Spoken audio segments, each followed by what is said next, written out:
बीते रोज गांव बामला toll plaza पर भारतीय सेना में कार्यरत सूबेदार राजेश कुमार और उनके परिवार के साथ हुए दुर्व्यवहार के विरोध में सोमवार को समस्त पूर्व सैनिक संगठन ने उपायुक्त के माध्यम से मुख्यमंत्री के नाम मांग पत्र सौंपा तथा आरोपियों के खिलाफ कार्रवाई की मांग की। दरअसल सूबेदार राजेश कुमार को सभी दस्तावेज दिखाने के बाद भी उनको टोल पार नहीं करने दिया गया तथा उनकी पत्नी के साथ दिव्यांग बच्चे के साथ अभद्रता व दुर्व्यवहार किया गया, जो कि काफी निंदनीय है। सिंह चौहान एडवोकेट, रिटायर्ड पूर्व डिस्ट्रिक्ट अटॉर्नी और नौसैनिक। आज बड़े ही दुख की बात है कि एक ऐसे संवेदनशील मामले को लेकर के हम यहाँ नेहरू पार्क में एकत्रित हुए हैं। हमारे एक सेना में कार्यरत सूबेदार राजेश कुमार अपनी धर्मपत्नी और एक हैंडीकैप बच्चे के साथ अपने गांव Bamla on way to his next joining in Assam वो जा रहे थे और 2 दिन ब्रेक जर्नी के लिए अपने गांव में आना उनका था।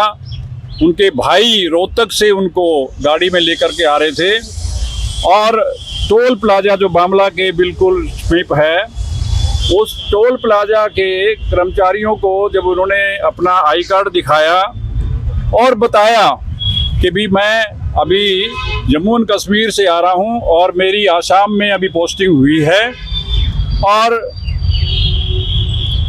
मिलिट्री की तरफ से हमें ये बताया जाता है कि कार्यरत जो सेना में सैनिक हैं या अधिकारी हैं उनको सबको टोल प्लाजा से छूट मिलती है। तो ये मेरा आई कार्ड है। वो आई कार्ड देखने के बाद भी उन्होंने फिर मूवमेंट ऑर्डर की बात की, उन्होंने मूवमेंट ऑर्डर भी दिखाया।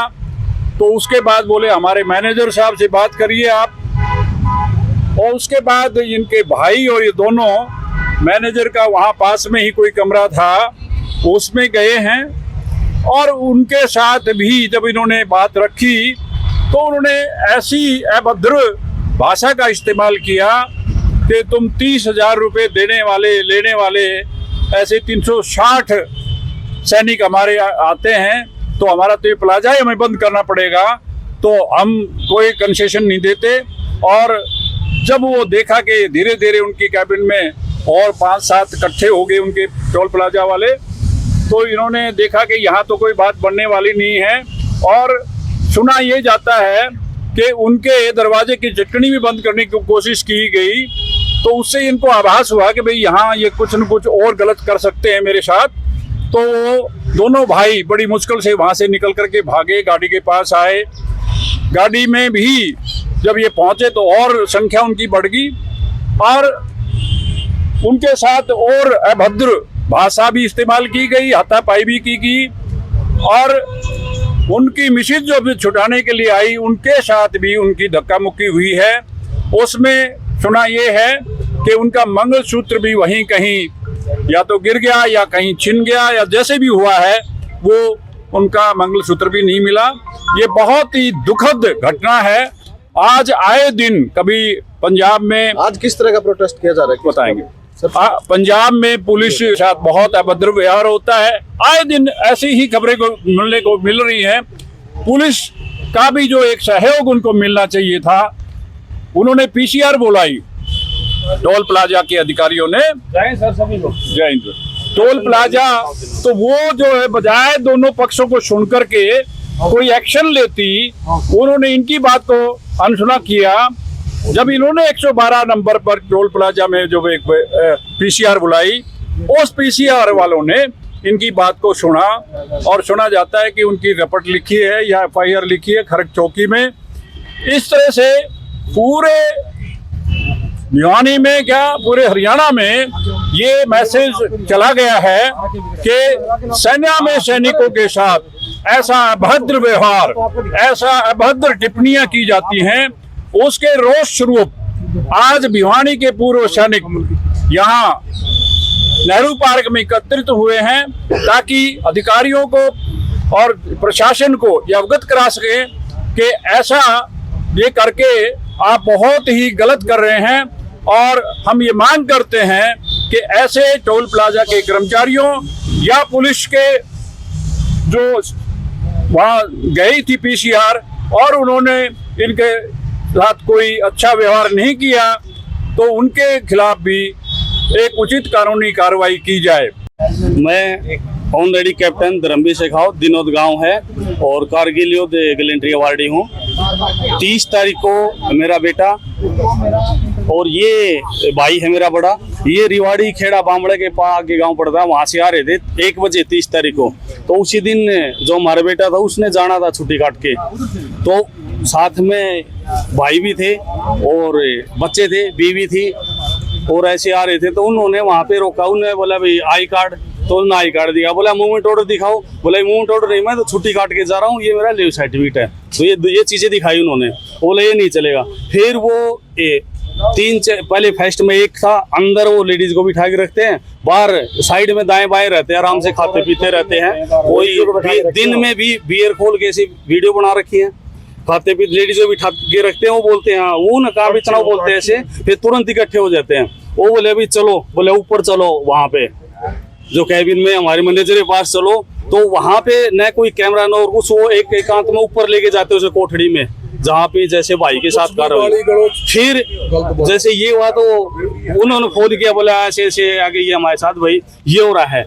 माँ भी ऐसे, तुम भाई कैसे भी रेंज छोड़ जाऊंगा, तू तेरी ड्यूटी पे पहुंच और उससे हो जाएगा। मैं छोटा भाई पास में था, उन्होंने 90 रुपए का वो जो गूगल पे से ऑनलाइन डाला है, उसे बात करी। संदीप नाम है लड़के का, जो बदमाश है उनका जो हेड है, एक संदीप एक तो उसके एक इशारे पे एकदम से टूट के पड़ते हैं, जैसे वो बोलता है तो आते हैं। तो ऐसे करके उन्होंने इतना बेइज्जत किया है बच्चों के उनके सामने, और कैसे भी करके वो सिर्फ यही था भी जैसे सेना में हमारे को लास्ट से यही बताया जाता है भाई कोई भी बात होती है आप कानून में कार्रवाई करो, किसी के साथ भिड़ना नहीं है, वो नहीं है। तो तब ये 30 तारीख की घटना है, ये ऐसे आए दिन कुछ न कुछ ये हो रहा है। मैं येमी कोर से हूँ और मैं कल पोस्टिंग एक जगह से दूसरी जगह ट्रांसफर जा रहा था, तो टोल प्लाजा पे मुझे रोका गया और उस टाइम उन्होंने जो डॉक्यूमेंट मांगे मैंने सब दिखाया। उसके बाद मुझे ऊपर ले जाया जाता है कि मूवमेंट ऑर्डर और आई कार्ड लेके ऊपर जाओ। वहाँ पे जाता हूँ तो मेरे डॉक्यूमेंट फेंक दिए जाते हैं और मारपीट की जाती है और हम जान बचा के भागते हैं। तो हमारा नीचे भी गाड़ी पे पथराव किया जाता है, जिसमें मेरा पूरा परिवार था, सब कुछ था। आप ये सीसीटीवी कैमरों में जा करके देख सकते हो, उनके टोल प्लाजा के जो कैमरे हैं। आगे भागा जाता है तो आगे और फिर गाड़ी लगाई जाती है और गाड़ी लगा करके फिर मेरी फैमिली के साथ बदतमीजी की जाती है और छीना झपटी की जाती है, जिससे उनको चोट भी है हाथ में और उनका मंगलसूत्र वगैरह गायब है। और उसके बाद में हम पीसीआर बुलाई जाती है, वो उनको एक पीसीआर उनको लेके जाती है, दूसरी पीसीआर जब हम कॉल करते हैं तो हमारे को लेकर के बताया जाता है कि आप खरक चौकी में जाएं और वहाँ पर एफआईआर कराएं। तो प्लीज़ मेरा सभी से अनुरोध है कि इसमें न्यायिक जांच हो और जो दूध का दूध और पानी पानी करके सामने ले आया जाए। आदमी थी जिन्होंने मारपीट किया, अंदर थे वो 4-5 नीचे तो 20 से ऊपर आदमी थे जिन्होंने हमारे को घेरा है और पथराव किया है। वो आप सीसीटीवी में देख सकते, मिल जाएगा आपको। बिल्कुल किया गया, जो नीचे उतरे थे गाली गलौज भी कर रहा था, वो जो शब्द जो उसने इस्तेमाल किए मैं यहाँ पे नहीं बोल सकता पब्लिक में, लेकिन उन्होंने ऐसे शब्दों का चयन किया कि वो अगर आप नॉर्मल आदमी को बोल दोगे तो बहुत ही घटिया टाइप की बातें हैं, जो हमारे सेना में ये शामिल नहीं होती गाली गलौज चीजें।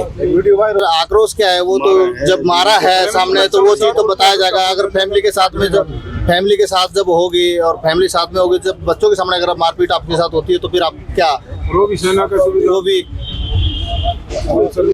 साथियों, आपने मामला तो पूरा समझ लिया। मामला टोल प्लाजा पे जो हमला होता है, लेकिन इसमें मैं सरकार से और टोल प्लाजा के कर्मियों को भी ये कहना चाहूंगा कि उन्होंने एक मूवमेंट ऑर्डर की बात की है। मूवमेंट ऑर्डर एक भारतीय सेना का कॉन्फिडेंशियल डॉक्यूमेंट है, एक जगह से दूसरी जगह पे मूव करने का। अगर उसको हम उजागर कर देंगे तो जो गैर राजनीतिक तत्व है या गैर शरारती तत्व है या पाकिस्तान के भी लोग हैं, उस मूवमेंट ऑर्डर के कैप्चर के साथ भारतीय सेना के मूवमेंट को भी कैप्चर कर सकते हैं और इसमें देश का भी बहुत बड़ा नुकसान हो सकता है। तो उनका मूवमेंट ऑर्डर मांगना सरासर तौर पर गलत है। 6 पेज का पीडीएफ जो वायरल हो रखा है उसमें संक्षिप्त रूप में लिखा है कि रोड ट्रांसपोर्ट डिपार्टमेंट के द्वारा कार्यरत सैनिकों का टोल टैक्स माफ है। अगर फिर भी उनको ऐसा लगता है कि टोल टैक्स माफ नहीं है तो वो अपने टोल पर एक फ्लैक्स लगा दें कि इस टोल पर भारतीय सेना के किसी भी अधिकारी जैसे जवान का टोल माफ नहीं किया जाएगा, ताकि आगे से ऐसी घटना न हो। धन्यवाद। कैप्टन राजा तंवर प्रकोष्ठ का जिला अध्यक्ष भाजपा का। बड़ी जो भी ये हादसा हुआ टोल के ऊपर, ऑन सर्विस जो हमारे साहब हैं इन सर्विस में, उनकी मैडम के साथ और उनके बच्चों के साथ जो यहाँ पे तानाशाही फैला रखी है अपने भिवानी टोल के ऊपर, बहुत ही दर्दनाक घटना है ये। आगे से हमें आज उसके साथ हुई, कल हमारे साथ भी होगी। इससे पहले पटियाला के अंदर भी केस हुआ कर्नल साहब के साथ में। जितने भी हमारे सैनिक हैं, बहुत ही शर्म की घटना है ये होनी नहीं चाहिए। और मैं आप एक हरियाणा HCSL लीग के प्रधान साहब से भी निवेदन करूंगा कि उनको भी इसमें आगे आना चाहिए। हरियाणा एक्शन लीग किस लिए बना रखा है? या तो अपने लीग के पद से इस्तीफा दें या सभी सैनिकों के साथ खड़े हों। ये लीग बिल्कुल, या तो लीग है जो वो हमारा लीग है, हरियाणा एक्शन लीग करके आज ये लीग का है, HCSL का है। आज साहब अगर आपकी मांगे नहीं मानी जाती है तो आगे के क्या? आगे की धरना ये आगे मानी नहीं जाएगी तो हम टोल के ऊपर सारे के सारे पूरे हरियाणा के फौजी नो की पूरे भिवानी के नहीं, पूरे हरियाणा के हर डिस्ट्रिक्ट से फौजी आएंगे। हम रोड जाम करेंगे, टोल के ऊपर जाम करेंगे, टोल के ऊपर। भाजपा के जिला अध्यक्ष हैं साहब की नॉलेज में बात आएंगे, CM साहब से मैं जा रहा हूँ मिलने के लिए इसका लेके। ये जो एक अभी ज्ञापन देंगे ये मैं CM साहब को भी दूंगा। और मेरी CM साहब से रिक्वेस्ट है साहब, हरियाणा के अंदर फौजियों के साथ में ऐसी घटना दोबारा नहीं घटनी चाहिए। और एक निवेदन और है मेरा SP साहब से, DC साहब से, जो इस घटना के अंदर इन्वॉल्व है टोल पे, सब के ऊपर FIR लॉन्च किया, उनको सख्त से सख्त सजा दी जाए।